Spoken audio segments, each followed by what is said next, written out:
अस्सलाम वालेकुम। शराए दस्तूर से मैं हूं अब्दुल क़य्यूम सिद्दीकी और आप हैं AQS के साथ और मेरे साथ हैं जनाब मतीउल्लाह जान। आज हम बात करेंगे कि हमारी सियासत जो है वो सारी की सारी अदालतों के ज़रिए ही उसके नताइज बरामद होते हैं। ये एक अजीब सी बात है।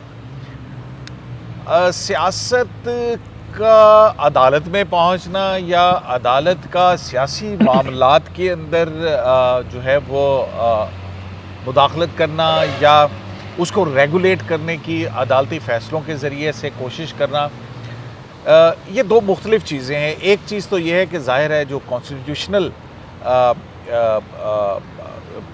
प्रोविजंस हैं, जो आइनी मामलात हैं, उसके हवाले से इसमें कोई शक नहीं है कि ये इख्तियार आला अदालतों का है, कॉन्स्टिट्यूशनल कोर्ट्स का है, जिसमें हाई कोर्ट्स भी हैं और सुप्रीम कोर्ट ऑफ पाकिस्तान भी है। लेकिन हम ये देखते हैं कि जब ये मामलात जाते हैं अदालतों के अंदर और कॉन्स्टिट्यूशनल इंटरप्रिटेशन होती है सामने, बाज़ मौक़े पर तो ये हुआ है कि सियासी जमातें खुद जाती हैं और फिर बाज़ औक़ात ऐसा भी हुआ, जैसा कि अभी हाल ही के अंदर हुआ कि जब नो कॉन्फिडेंस का मामला था और जो है वो अदम एतमाद की तहरीक के ऊपर वोटिंग वगैरह होना थी, और जब जिस तरह से उस आइनी अमल को फ्रस्ट्रेट किया गया तो सुप्रीम कोर्ट ऑफ पाकिस्तान ने अज़ खुद नोटिस लिया और उसमें वो स्पीकर रूलिंग जो है उसको गैर आइनी गैर कानूनी करार दिया। आज भी जो है वो लाहौर हाई कोर्ट के 5 रुकनी फाजिल बेंच जो है उसने एक फ़ैसला दिया है और ये भी सारा जो पाकिस्तान के अंदर सियासी सिनारियो है, जो माहौल बना हुआ है, उसके अंदर एक मरतबा फिर इसकी अहमियत हुई है। एक फ़रीक जो है वो अदालत के ऊपर ताने कस रहा है, मुख्तलिफ़ किस्म की बातें जो हैं वो की जा रही हैं, यहाँ तक कि 5 रुकनी लार्जर बेंच जो है उसने व्लॉगर्स के हवाले से भी कह दिया कि कुछ ऐसे मामलात हुए हैं जिसके ऊपर पैमरा और दूसरे इदारे जो हैं वो उसका नोटिस लें और वो करेंगे। अब एक मरतबा फिर जो है वो अदालत ने बड़ी अहम बात ये है कि एक आइनी अमल है कि जो हमज़ा शहबाज या वज़ीर आला पंजाब का इलेक्शन जो है वो एक आइनी अमल है और अदालत ने पाबंद किया कि अगर अदालती अहकामात के मुताबिक उसके ऊपर अमल दरामद ना किया गया वो जो है वो फिर कंटेम्प्ट ऑफ कोर्ट की जो है वो हम कार्रवाई उसके ख़िलाफ़ करेंगे। तो ये भी एक अजीब सी बात लगती है। आया ये नुक्ता कितना बेहतर है हमारे सियासी निज़ाम के लिए या पार्लियामेंट्री फॉर्म ऑफ गवर्नमेंट और पार्लियामेंट या असम्बलियों की खुद मुख्तारी के हवाले से। तो इस पर बात करते हैं। मेरे साथ मौजूद हैं जनाब मतीउल्लाह जान साहब।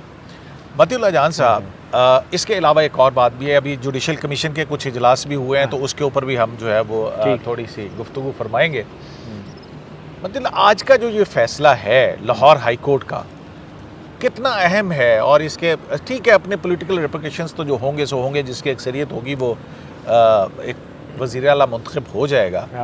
तो ये जो आज का फ़ैसला है उसमें 63A का भी हवाला दे दिया, 25 लोगों का वोट भी काउंट नहीं किया, इलेक्शन भी हो गया और रीपोल के लिए कह दिया। पहले तो PTI ने खुशियाँ मनाई और फिर उसके बाद जब फैसला समझ आया तो कहा हम सुप्रीम कोर्ट में जाएंगे, जबकि पिटीशन उनकी अलाउ हुई हैं। बिल्कुल करीम साहब, आपने जो शुरू में बात की कि सियासतदान अदालतों से अपने झगड़े अदालतों में लेके जाते हैं और अदालतें जो हैं वो सियासत में मुदाखलत करती हैं, इसकी वजह ये है कि हम मसाइल का हल उसकी जड़ में नहीं ढूंढते। हम मसाइल का हल जो नज़र आ रहे होते हैं सिर्फ उनको हल करने में जुटे रहते हैं।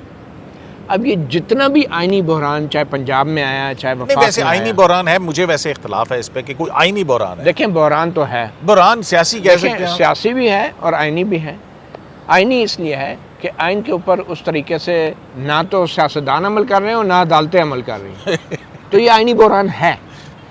अच्छा, मैं जो बात करना चाह रहा था वो ये है कि अभी ये जितना भी बहरान है, चाहे वो डिप्टी स्पीकर कासिम सूरी की रूलिंग थी, चाहे वो पंजाब असम्बली के अंदर वज़ीर आला हमज़ा शहबाज का इलेक्शन था, इसकी वजह ये नहीं है जो अभी हम देख रहे हैं या अभी हम टीवी में खबरें। इसकी वजह आज से 5 साल पुरानी है, जब सियासी इंजीनियरिंग शुरू की गई पनामा केस है।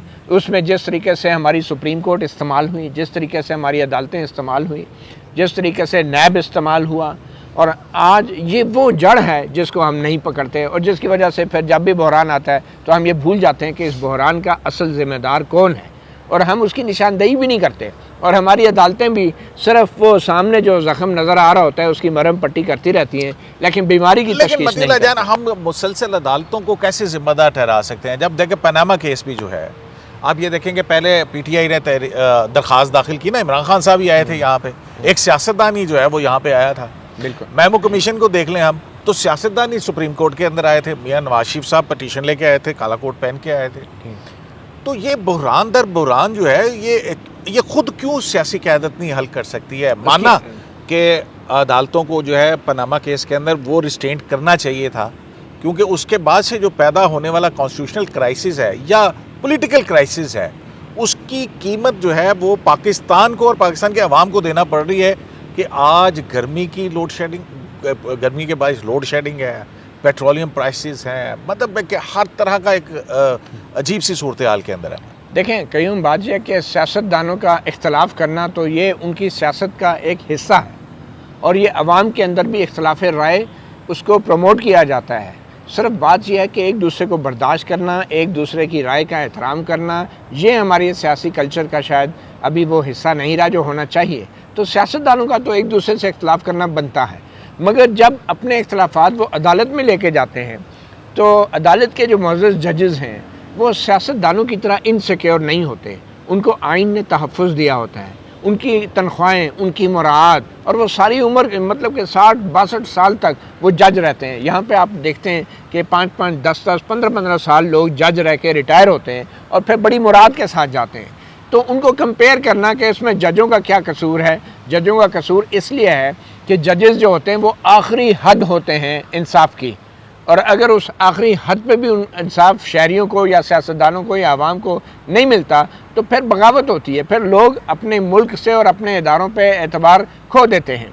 तो इसलिए जजों का बनता है, they are the last bastion of justice of democracy. जो अदालतें होती हैं, जो आज़ाद अदलिया होती है, जैसा विंस्टन चर्चिल ने सेकंड वर्ल्ड वॉर में कहा था कि अगर हमारी अदालतें इंसाफ दे रही हैं तो जर्मन तैयारे जो बम्बारी कर रहे हैं इससे हमें कोई खतरा नहीं है बरतानिया को। अदालतें तो कंपेयर करना, अगर अदालतों के फैसले पढ़ें, चाहे आप एनआरओ का चले और पीछे चले जाते हैं, एनआरओ का फैसला था, ठीक है ना, फुल कोर्ट बैठी थी, तकरीबन फुल कोर्ट थी, उसके अंदर Asghar Khan case full court बैठी थी, 12 जजेस थे।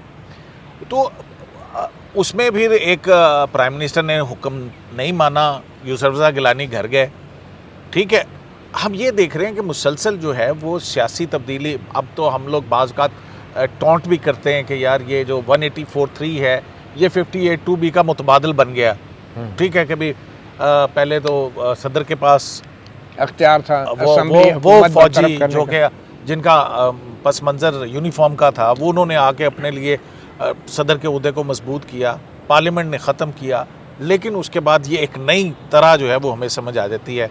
2 प्राइम मिनिस्टर गए, अब फिर जो है तीसरा प्राइम मिनिस्टर भी पार्लियामेंट के अंदर नो कॉन्फिडेंस का था, वो जो कुछ भी हो रहा था, तो अगर कहें तो फिर वो एक अदालती फैसले के जरिए वो भी गया ना। कयूम साहब आपने खुद ही कह दिया कि अभी तक जो भी अदालतों ने अपना अख्तियार जताया है या जो भी आइन की बालादस्ती कायम हुई है, तो ये बालादस्ती और ये अख्तियार अभी तक सिर्फ सिविलियन वज़राए आज़मों पर ही इस्तेमाल हुआ है और अवाम के सामने। ये ना कहें यार आप, अभी आसिफ खोसा साहब की जजमेंट नहीं आपको पता है, आर्मी चीफ की जो एक्सटेंशन थी वो चैलेंज क्या हुआ, क्या फिर हुआ, क्या ढाक के 3 पात, मतलब क्या निकला उसमें से, क्या उन्होंने कोशिश की और गैर कानूनी तौर पे 6 महीने का वक्त दे दिया।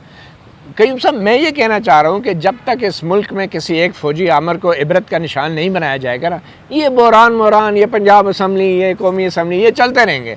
हमने जब तक एक फ़ौजी आमर को यहाँ पे, जैसा कि जस्टिस वकार सेठ ने जो ट्राइब्यूनल के सरबराह थे उन्होंने अपने फैसले में लिखा कि जनरल मुशर्रफ एक आइन का गद्दार है और उसको सज़ाए मौत दी, जब तक हमने ऐसे अदालती फैसले पे अमल नहीं किया, हम लोग ये रोज़ अदालतों में आते रहेंगे और अदालतें मुदाखलत करती रहेंगी। वो भी फिर सुप्रीम कोर्ट के अंदर उसकी अपीलें पड़ी हैं और आप ही की एक अदालत ने जो है वो इस अदालत को कह दिया कि जनाब ये अदालत लीगली कॉन्स्टिट्यूटेड नहीं थी। जी हाँ, इन अदालतों का बस सिर्फ सियासतदानों पे चलता है। यहाँ पे हमारे चीफ जस्टिस मुअज़्ज़ज़ जजेस साहबान 5-5, 6-6 घंटे बैठ के ये देखते हैं कि जो इमरान खान का लगाया हुआ तफ्तीशी था और जो प्रोसिक्यूटर था उसको शहबाज शरीफ ने क्यों हटा दिया, मगर यहाँ पे जनरल मुशर्रफ के जो ऊपर जो फैसला हुआ है उस फैसले के ऊपर अपीलें सुनने का इनके पास टाइम नहीं है। तो मतलब यही तो मसला है ना, हमारा कैरेक्टर, हमारी इंटेग्रिटी इतनी कमजोर है कि हम अदालतों में बैठ के बड़े बड़े लेक्चर सुनते हैं इनकी बालादस्ती किसका हुआ? मतीउल्लाह जान साहब सियासतदान अदालतों में जाते हैं, मैं ये कहता हूँ सबसे बड़ा कसूर, और फिर वो जो है सबसे बड़ा आईनी जो आमरीत जो है उसके खिलाफ फैसले अदालतें देती हैं, सबसे तो बड़ा सारा कुछ तो कर रही हैं अदालतें यार। सबसे बड़ा कसूर उसका हुआ जिसके पास आइन के तहत सबसे ज़्यादा और आखिरी अख्तियार है, और वो आखिरी अख्तियार अदलिया का होता है, सुप्रीम कोर्ट का होता है, हाई कोर्टों का होता है। और हमारे अदालतों और जजों का भी ये हाल हो गया है कि आज हमजा शहबाज के फ़ैसले में वो फ़ैसले में लिख रहे हैं कि अगर हमारे फ़ैसले पे अमल ना हुआ तो हम तौहीन अदालत करेंगे। मतलब फैसले के अंदर धमकियाँ दी जा रही हैं कि हमारे फ़ैसले पे अमल होना चाहिए वरना हम तौहीन अदालत करेंगे। भाई ये लिखने की क्या ज़रूरत है? आपको अपने ऊपर एतमाद नहीं है। पार्लियामानी कार्रवाई चले वो उसमें होगी, आप अपना कर उसके बाद आप फैसला दें, आप धमकियां में मतलब हमारे एतमाद का ये हाल हो गया जजों का। यही तो होता है कि फिर पूरे का पूरा जो है वो एक शेड्यूल भी जारी कर देती हैं अदालतें। हाँ। अच्छा फिर ये देखें ना, यही तो अच्छा एक और बात भी देखें ना, मतलब अब देखें हैरत की बात है कि इस वक्त जो मौजूदा सेटअप है यार, चाहे वो यहाँ का हो या पंजाब का सेंटर का हो, मतलब वफाक के अंदर हुकूमत हो, या एक शॉर्ट ऑर्डर के ऊपर चल रही है। बिल्कुल सही है। मतलब ये क्या है, क्यों नहीं रीजनिंग क्यों नहीं? अब 2 महीने हो गए, 9 अप्रैल को फैसला आया था 63 डे वाला 63A का, तो चले ओपिनियन अब वो आपने वो खोल दिया, तो ओपिनियन का मतलब ओपिनियन होता है, ये ओपिनियन शॉर्ट ऑर्डर्स के जरिए कब से आनी शुरू हो गई? शॉर्ट ओपिनियन मतलब है कि शॉर्ट ऑर्डर, शॉर्ट ओपिनियन भी शॉर्ट ऑर्डर के जरिए, और उसमें आईनी दरख्वास्तें भी वो है वो भी एक शॉर्ट ऑर्डर उसमें कोई आईनी दरख्वास्तें मतीउल्लाह जान अब छोड़ देना, आप मत इस तरह करें कि आईनी दरख्वास्तें भी थी, तो आईनी दरख्वास्तें कहते हैं हम इस पे बाद में फैसला करेंगे जो भी करेंगे। ये शॉर्ट ऑर्डर्स के जरिए, शॉर्ट ऑर्डर तो सिर्फ एक इमरजेंसी सूरत में होता है कि जी फलां का घर गिरने लगा तो चलो ठीक है उसको शॉर्ट ऑर्डर जारी कर दिया, रीजनिंग बाद में दे देंगे। इतने बड़े बड़े लीगल आज अभी शॉर्ट ऑर्डर है, उस शॉर्ट ऑर्डर को बुनियाद बना के लाहौर हाई कोर्ट ने इतना बड़ा फिर फैसला नहीं बड़ा नहीं, उन्होंने भी शॉर्ट ऑर्डर ही दिया। उन्होंने कहा हम भी तफसीली वजूहात बाद में देंगे, और उन्होंने सुप्रीम कोर्ट के शॉर्ट ऑर्डर को बुनियाद बना के एक शॉर्ट ऑर्डर दिया है। देखिए शॉर्ट ऑर्डर और तफसीली ऑर्डर में वैसे ही फ़र्क है जैसे एक कच्छे में और एक शलवार में होता है, मतलब कितना फ़र्क है आप ये देखें। आपने कच्छे की बुनियाद पे सारा सिस्टम कर देते हैं, लेकिन तफसीली फैसले लिखने का टाइम नहीं है। कहते हैं फिलहाल शॉर्ट ऑर्डर तो देना, बादशाह सलामत के बाद जब टाइम हुआ तो शर्ट कर दें, उसके बाद फिर हम देखेंगे जब टाइम हुआ तो बादशाह सलामत तफसीली फैसले लिखेंगे। अब ये हमारे रवैये हैं। और फिर मतीउल्लाह जान और फिर नहीं आप और भी फिर जब डिटेल जजमेंट्स आती हैं तो हमने तो ये भी देखा है कि जो आर्गू नहीं हुआ तो वो भी डिसाइड होगा, उसमें डाला होता है। फिर क्या बताएं आपको, क्या हो क्या रहा है? आपको जवाब मिल गया ना कि क्या वजह है कि ये आइनी बहरान की वजह यह है कि हमने आज तक आइन के गद्दारों को सजा नहीं दी, इसलिए आइन बहरान की सूरत में हमारी सियासत में, हमारी मईशत में एक बहरान की सूरत में रहता है, क्योंकि कोई सेंटर ऑफ ग्रेविटी नहीं है। मुहज़्ज़म ममालिक में सेंटर ऑफ ग्रेविटी जो है वो पार्लिमान होता है, वो आइन होता है। और हमारे इस मुल्क में लिखते हैं डी फैक्टो डॉक्ट्रिन, अभी तक डी फैक्टो डॉक्ट्रिन चल रही है। भाई डी फैक्टो आपने हल्फ आइन पे उठाया हुआ है और फैसले आप करते हैं डी फैक्टो डॉक्ट्रिन के, चाहे कभी एक फैसला हो कभी दूसरा फैसला हो। ठीक है जो फैसले हो गए रिवर्स नहीं हो सकते, आप लिख दें दे आर इरिवर्सिबल, लेकिन आपने डॉक्ट्रिन के तौर पे उसको एक्सेप्ट कर लिया है और पाकिस्तान के अंदर जो de facto centre of gravity है वो प्रिवेल करता है। अच्छा आपको हैरत नहीं हुई कि आज का जो लाहौर हाई कोर्ट का फैसला है मतीउल्लाह जान, उसके अंदर लिखा है कि intent of the Supreme Court judgment, नियत यानी कि सुप्रीम कोर्ट के फैसले के पीछे ही इंटेंट, मतलब सुप्रीम कोर्ट का फैसला नहीं, सुप्रीम कोर्ट के शॉर्ट ऑर्डर के पीछे वो क्या लिखा, मैं इंटेंट उनकी नीयत ये लगती है कि सुप्रीम कोर्ट ये कहना चाहती है कि चाहे पार्टी का लीडर कोई कार्रवाई करे या ना करे, सुप्रीम कोर्ट ये कहती है कि उस मुनहरफ रुकन असम्बली का वोट शुमार नहीं होना चाहिए, चाहे वो पार्टी का लीडर उसके खिलाफ कार्रवाई करे या कंप्लेंट या शिकायत करे या रेफरेंस भेजे या ना भेजे। तो ये अब हाई कोर्ट के जजेस सुप्रीम कोर्ट के जजों की इंटेंट देख रहे हैं। हमने सुना था कि पार्लियामेंट में जो कानून आइन बनता है या कानून बनता है वो उसके पीछे इंटेंट देखी जाती है लॉ मेकर की। आज हम सुन रहे हैं कि हाई कोर्ट के जजेस कह रहे हैं कि जो सुप्रीम कोर्ट ने फैसला दिया है या छोटा ऑर्डर दिया है उसके पीछे सुप्रीम कोर्ट के जजों की ये मैं पढ़ दूं आपको, the emphasise part of the order, ये ऊपर उन्होंने वो रिप्रोड्यूस किया ऑर्डर, उस पर अंडरलाइन किए हैं जो इंपॉर्टेंट वो हैं, और फिर वो आगे the emphasise part of the order EBID discloses the intent behind the decision that possibility of defection from the party line, policy or direction is to be curbed. अब बात ये है कि अब हमारे हाई कोर्ट के जजेस के पास तफसीली वजूहात रीज़न तो थी नहीं, उन्होंने कहा अब रीज़न नहीं है, चलो फिर इंटेंट नीयत देखते हैं, नीयत क्या हो सकती है। मतलब सबूत कोई ना हो किसी मुल्ज़म के ख़िलाफ़ तो उसको नीयत पे उसको सज़ा दे दें, तुम्हारी नीयत ख़राब होगी। मतलब जहाँ पे आपके पास तफसीली फ़ैसले का भाई आप इंतज़ार कर लें, कितना टाइम लगेगा। आप कह दें कि जब तक सुप्रीम कोर्ट का तफसीली फैसला नहीं आता हम उस पर रिलाई नहीं कर सकते। अच्छा। मगर नहीं, हमने सुप्रीम कोर्ट के जजों की नीयतें जो है ना अब जांचना शुरू कर दी हैं कि उनके मतलब ये होगा कल अगर तफसीली फैसले में कुछ और आ गया तो फिर इसका क्या बनेगा। आपने एक ऐसे शॉर्ट ऑर्डर पर रिलाई की है, उसके ऊपर रिव्यू भी दाखिल हो चुके हैं, 63A के ऊपर रिव्यू दाखिल हो चुके हैं, और वो 3-2 का फैसला है जिसमें 2 जज साहबान कह रहे हैं कि ये री राइटिंग की है। अब मसला ये है कि अब सुप्रीम कोर्ट जो तफसीली रीजन देगी चेंज हो गया तो क्या वो हाई कोर्ट के जजों की इंटेंट को प्रोटेक्ट करेंगे और हाई कोर्ट के जज सुप्रीम कोर्ट के जजों की इंटेंट को प्रोटेक्ट करेंगे अपने अपने तफसीली फैसलों में जो अभी आने हैं, दोनों ने देने हैं। तब ये बड़ी एक अजीब सी बात है, इंतजार कर लेते। मतलब यहाँ तो ये पॉलिटिकल और फिर जो विलागर्स पे उन्होंने फैसला दिया, जैसे फैसले आते हैं और फिर उसके बाद इंटरनेशनली भी तो हमें नुकसान होता है कि हम 6.2 बिलियन का अवार्ड, हाईएस्ट अवार्ड हमें होता है। और फिर जब सच बोलना शुरू हो जाए तो कहते हैं पैमरा और FIA जो है कार्रवाई करें और अब खुद कार्रवाई करें। मतलब अच्छा, आज क्या जरूरत है? मतलब जान ये फैसला तो बड़ा सीधा साधा से अगर पढ़ा जाए, देखा जाए, समझा जाए कि जनाब ठीक है 4-1 का फैसला है तकरीबन, लेकिन वो एक जज साहबान भी वो कर रहे हैं, वो किसी एक नुक्ते के ऊपर इख्तिलाफ, वो कहते हैं उस्मान बुज़दार को लाने के ऊपर, ठीक है, लेकिन बाकी सारा फैसला वही मान रहे हैं कि ठीक है ऐसा ही है, रीपोल भी होना चाहिए, फलाना भी होना चाहिए, लेकिन उसको बुज़दार को बुरी प्राइम मिनिस्टर, हालांकि यार वो तो रिज़ाइन कर गया था भाई। अच्छा, बहरहाल तो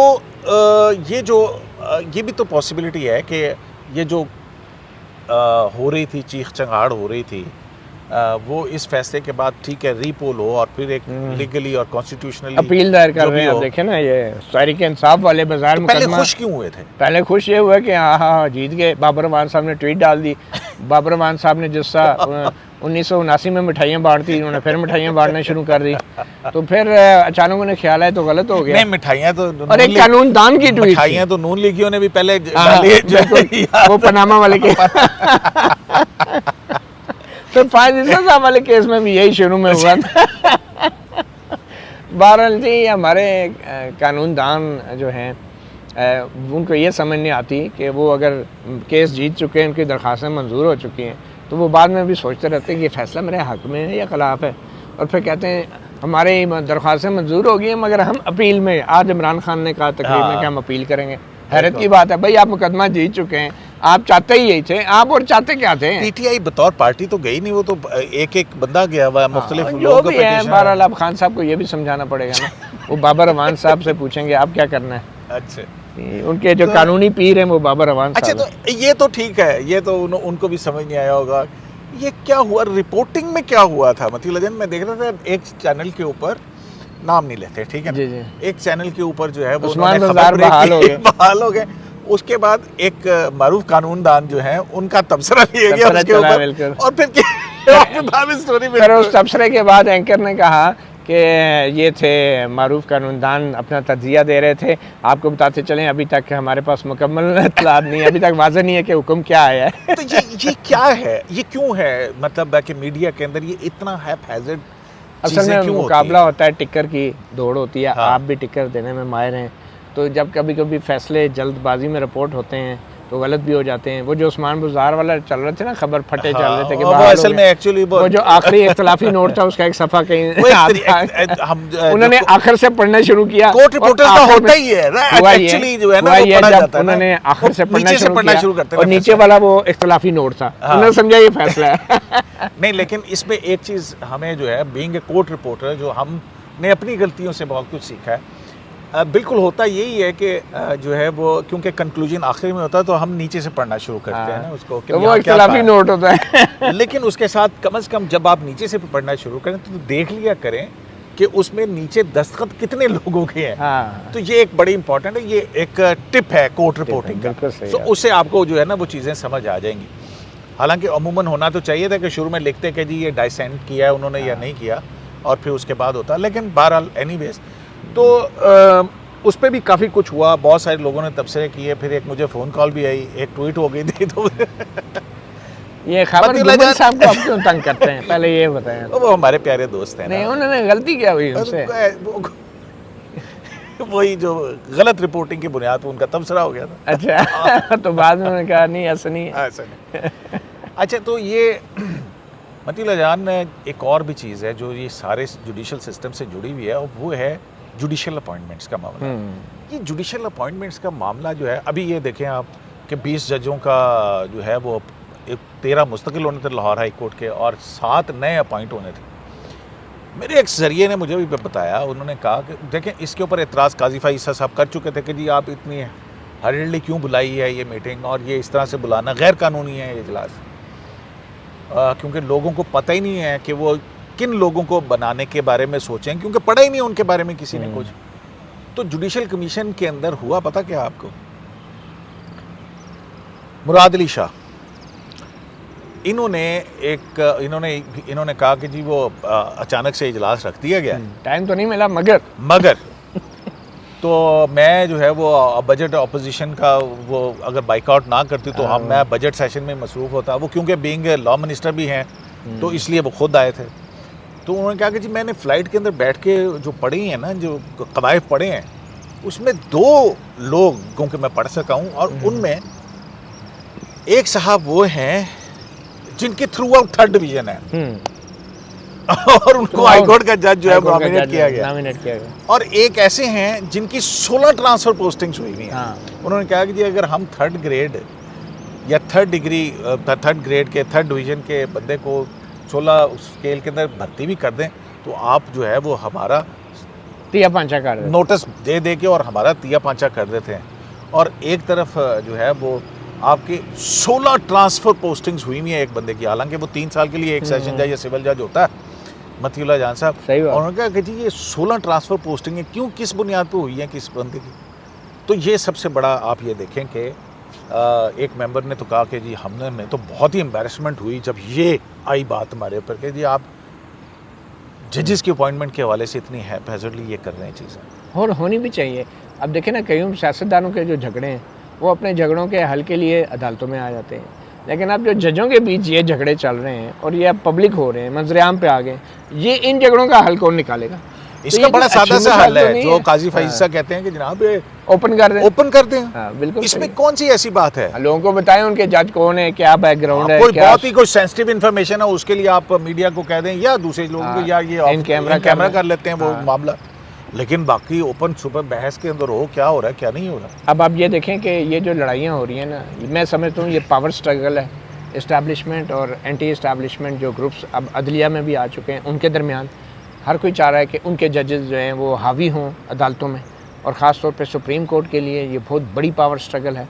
और इसीलिए आप देखें कि कितना अरसा हो गया है कि जुडिशल कमीशन का इजलास सुप्रीम कोर्ट के लिए नहीं बुलाया जा रहा। 3 वैकेंसियाँ हो चुकी हैं, 2 फिर क्रिएट होने वाली हैं। बिल्कुल। और इसके अंदर जो असल झगड़ा है कयूम साहब, मैं आपको बता दूँ और आपके ऑडियंस को भी कि 14 अगस्त बड़ी इंपॉर्टेंट डेट है।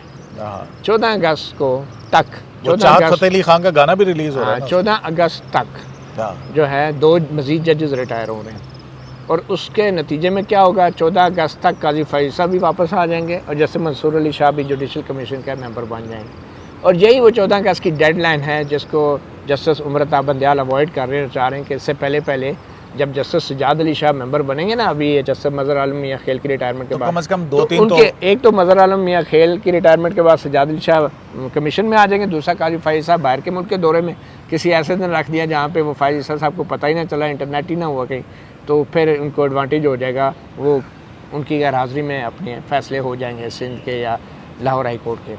तो 14 अगस्त डेडलाइन है एक, और जब 5 वैकेंसियाँ हो जाएंगी तो 14 अगस्त के बाद तो वैसे ही कंट्रोल निकल जाएगा चीफ जस्टिस उमरता बंदयाल के हाथ से, कमीशन का, फिर वाज़ेह हो जाएगा क्योंकि डोमिनेटिंग अपोजिट साइड आ जाएगी। हाँ तो ये बहरान हो मतलब है जाएगा। कि इसमें ये कह सकते हैं कि उन राय रखने वाले जज साहिबान की या वकला की अक्सरियत हो जाएगी जो ये कहते हैं कि सुप्रीम कोर्ट के अंदर एक तो ये कि चीफ जस्टिस के ओहदे पर रहा हो बंदा हाई कोर्ट के, और ताकि उसके पास Seniority हो। एक्सपीरियंस हो और एक क्राइटेरिया जो है वो बनाया गया हो। तो वो ऐसी सोच रखने वाले, क्योंकि मंसूर अली शाह साहब और काजी फाइसा अभी जो रिसेंट लेटर भी उन्होंने लिखा कि चीफ जस्टिस को, क्योंकि वो होता है उसको एडमिनिस्ट्रेटिव और पॉलिटिकल प्रेशर्स जो हैं उसका एक एक्सपीरियंस होता है वो प्रेशर लेने का, और फिर बहुत सारी ऐसे सीनियर लोगों को लाना चाहिए ऊपर। सीनियर को लाना चाहिए। तो फिर न सिर्फ ये बल्कि ये जो इस्टेब्लिशमेंट और एंटी इस्टेब्लिशमेंट ग्रुप्स हैं, इनके मैंने जो बात की ये बड़ी इंपॉर्टेंट बात है।